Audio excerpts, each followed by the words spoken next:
How to make a concrete cross. Concrete crosses may decorate memorial sites, grave sites, or simply act as a yard decoration and show of faith. Whatever your needs, commercial concrete crosses can be far outside your budget.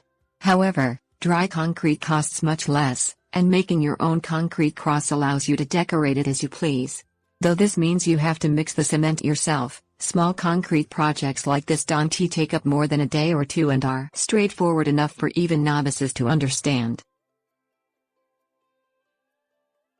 Things you'll need: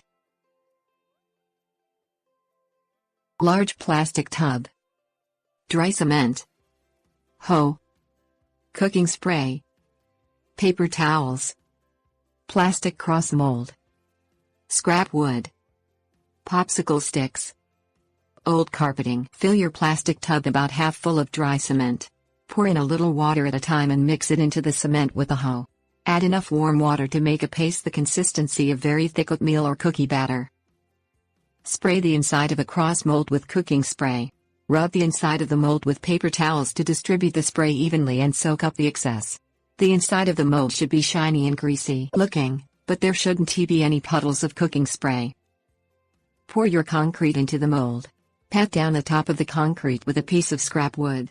You can also scrape away excess concrete with the flat edge of the wood. Allow the concrete to harden for about half the recommended time. Use popsicle sticks to scrape a design into the surface of the concrete. This may be Celtic knots, a geometric design, names, or even a verse of poetry. Personalize the cross as you see fit. Allow the cross to harden completely. Turn the mold over onto a padded surface, like grass or old carpeting, and pull up on the edges of the mold.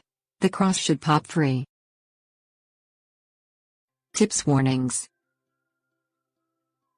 For a sparkling cross, add mosaic pieces, bits of glass, beads, glass nuggets and other embeds to the cross right after pouring. If you wait until the cross is half dry, the pieces won't sink enough to stay in the concrete.